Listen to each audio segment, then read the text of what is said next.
நேசிப்பேன். உமக்காக அல்லாமல் யாருக்காக வாழுவேன்?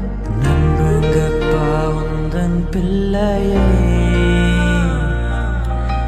நம்புங்கப்பா உந்தன் பிள்ளையை,